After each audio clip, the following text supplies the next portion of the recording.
Olá, senhoras e senhores, meu nome é Felipe Ferreira, sejam bem-vindos a mais um vídeo da nossa playlist Investir Melhor.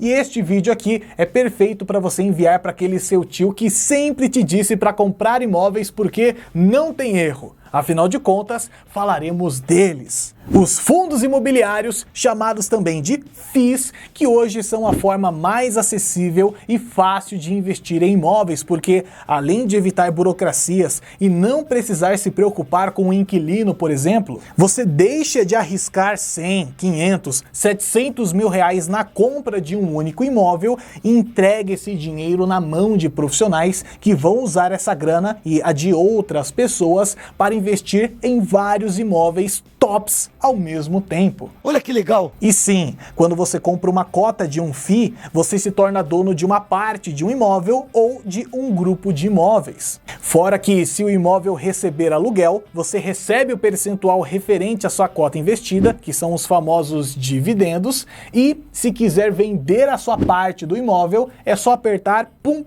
dois botões no aplicativo da sua corretora. Maravilha!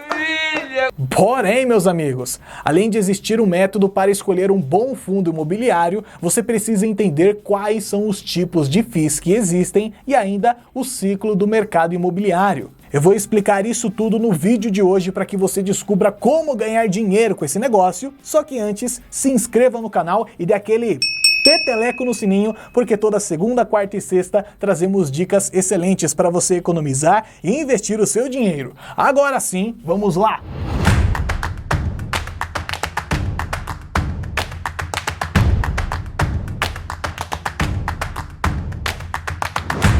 Bom, o primeiro tipo de fundo disponível para comprar em qualquer aplicativo de corretora de investimentos é o fundo de compra e venda. Ele tem o objetivo de comprar um imóvel que está com um preço baixo, mas com sinais de valorização no futuro para vender por um preço maior. Óbvio, esses possuem riscos maiores do que os outros porque ninguém consegue prever o futuro. Quer dizer, às vezes não. Outro tipo é o fundo de desenvolvimento.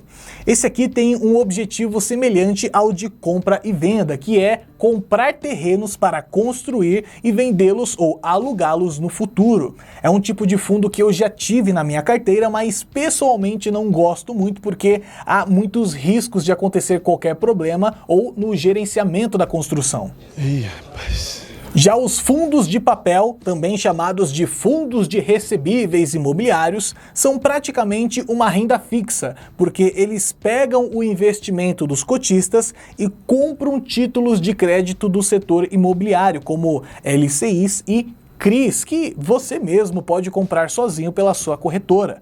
Agora, é claro que pela quantidade de dinheiro que eles têm, os gestores desse tipo de fundo têm acesso a títulos de renda fixa muito melhores do que a gente, então aqueles que têm um perfil mais conservador ou moderado podem gostar. Uau! Já os fundos de tijolos, o próprio nome já diz, né? É um fundo que tem o objetivo de adquirir propriedades físicas para alugar e lucrar com a valorização do imóvel no longo prazo. É um setor bastante diversificado e também um dos mais procurados do Brasil. Com a pandemia, apareceram várias oportunidades legais com FIIs de tijolo que compram shoppings, lajes corporativas e galpões logísticos. Então, fica a dica aí. Em seguida temos os fundos de fundos, que são indicados para quem está começando e não quer assumir nenhuma responsabilidade de escolher bons ativos, porque nesse tipo de fundo imobiliário, um gestor compra diversos fundos e monta uma carteira. É uma forma muito prática de diversificar a sua posição no setor de imóveis e dois exemplos muito famosos são o HFOF11 e o BCFF11, que você já deve ter ouvido falar por aí. Certamente que sim. E para encerrar temos também os fundos híbridos, que são bem parecidos com os fundos de fundos porque eles compram o que der na telha envolvendo imóveis. O maior fundo imobiliário do Brasil, o MXRF11, por exemplo, aplica não só em renda fixa, como os fundos de papel, como em cotas de outros fundos imobiliários, imóveis físicos, comerciais e também residenciais. Ô louco, Ferreira, é bastante coisa, mas como escolher um bom FII?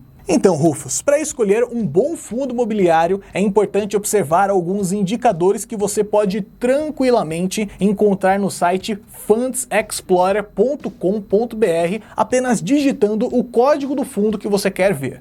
O primeiro indicador é a taxa de administração, que quanto menor for, melhor. Afinal, tem um monte de fundo por aí que cobra um absurdo de taxa de administração e isso acaba matando a sua rentabilidade. Eita. O segundo indicador é a qualidade do imóvel, que deve ser boa. O ideal é que você conheça os imóveis daquele fundo e a região, tá? Porque escolher um fundo imobiliário é quase a mesma coisa do que comprar um imóvel físico. Você precisa verificar se o prédio é novo ou antigo, se tem bons contratos de locação, se em torno dele tem alto índice de criminalidade ou outra coisa que desvalorize o imóvel. Enfim, aqui entra aquela parte mais subjetiva, saca? É claro.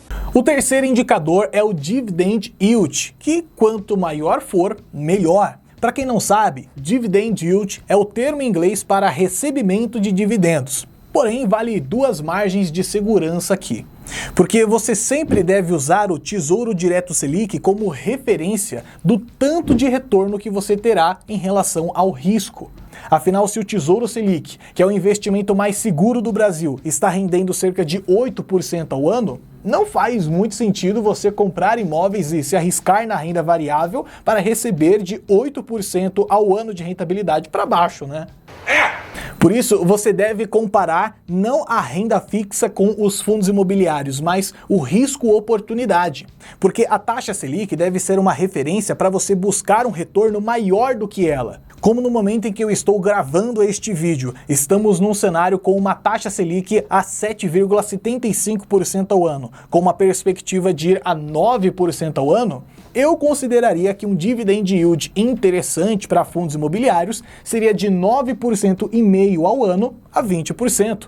Afinal, se optarmos por dividendos excessivamente altos, como os de 40%, 90%, 200% que de vez em quando encontramos no mercado, bicho, a gente pode se ferrar, porque é muito provável que esse fundo esteja com algum problema que a gente não conhece. Sabe aquele ditado, quando a esmola é demais o santo desconfia? Então, foge de dividendos absurdamente altos e fora da curva.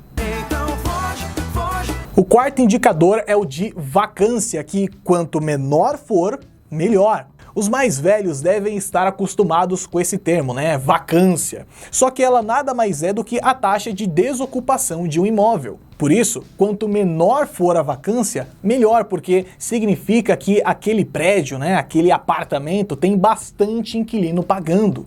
Uma boa métrica, inclusive, para você usar como referência é o limite de 5 a 10% de vacância. Para ficar fácil de lembrar o que é vacância, você pode pensar que quando o inquilino vai embora ou deixa de pagar, a sala dele vai ficar vazia, cria mata e é dominado por vacas. Ah, por isso a vacância da vaca. Isso. Parabéns, Rocha, você é um gênio. Mereceu até o like deles, né? Vai depender muito do meu humor. O último indicador é o valor de mercado sobre valor patrimonial, ou P sobre VP para os mais íntimos. Ai, que delícia! Eu não vou entrar muito na fórmula do P sobre VP, mas basicamente, quando ele está abaixo de 1, significa que o preço oferecido por uma cota do fundo está menor do que o valor do imóvel. E, dependendo do contexto, isso pode ser uma baita oportunidade para o investidor. Afinal, se estivermos falando de um bom fundo e ele estiver igual ou abaixo de 1, ele está sendo negociado a um preço justo ou até mesmo mais barato do que deveria. Mas enfim, em resumo, esta é a tabela que você deve carregar impressa debaixo do sovaco ou com um simples print na tela do seu celular. Mas muito bem, feito a análise dos fundos no site do Funds Explorer, vamos agora entender qual é o melhor momento do mercado para comprar fundos imobiliários. Temos basicamente 4 fases. Na primeira, que é a da expansão, o mercado está animado, as vacâncias estão nas mínimas, há uma demanda alta e as construtoras agendam muitas entregas com preços no talo. Só que o problema é que os imóveis demoram 2, 3, 5 anos para serem construídos, então o cara que a construtora quis atender não vai comprar dela, vai comprar de outra construtora porque já está pronto. E é aí que começa a segunda fase, que é a da sobreoferta. Porque enquanto a oferta continua aumentando, a demanda de quem queria comprar já foi atendida e começa a surgir um sentimento de medo no mercado imobiliário e os preços começam a cair. E é aí que chega a fase 3 de recessão, porque com a demanda baixa e as obras que foram iniciadas na fase 1 sendo entregues, a vacância física e financeira dos imóveis aumenta pra caramba, as pessoas fazem menos financiamentos e empréstimos para comprar imóveis e as construtoras começam a dar descontos para reduzir o prejuízo. Ai, meu Deus! Depois disso, vem a fase 4, que é a de recuperação. Afinal, a vacância diminui drasticamente, o mercado se sente mais aliviado, as entregas das novas construções terminam, a oferta e a demanda vão se equilibrando e os preços voltam a subir. Depois da fase 4, nós voltamos, claro, para a fase 1, ou seja, o ciclo imobiliário é basicamente uma onda, e se você entender isso, palmas. Muita gente não percebe, mas a economia sempre passa por ciclos de vacas magras e vacas gordas. Então é normal estar tudo muito bem e depois estar tudo muito mal. E fazer aportes nos momentos de vacas magras, ou seja, durante as crises, vai te colocar na crista da onda, porque quando o mercado se recuperar, você vai subir junto com ele. Como diz o maior investidor do mundo, Warren Buffett, seja ganancioso quando todos são medrosos e medroso quando todos são gananciosos.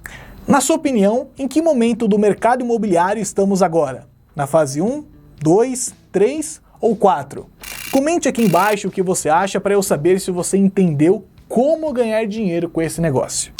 Uma coisa que é legal dizer também para encerrar é que quando você compra um fundo imobiliário, um FII, você está comprando renda. E eu digo isso porque, apesar dos imóveis valorizarem conforme o tempo e te protegerem da inflação com o reajuste dos aluguéis, o que difere um FII de outro tipo de investimento é que, por lei, ele é obrigado a distribuir 95% do lucro aos cotistas. Então, geralmente, a estratégia vencedora é escolher um fundo imobiliário saudável que pague bons dividendos, porque todo mês vai pingar ali a sua parte na conta da sua corretora. E a partir do momento que você tiver cotas suficientes para comprar mais uma cota apenas com os seus dividendos, que você vai receber todo mês, aí, bicho, você começa a ter um resultado exponencial.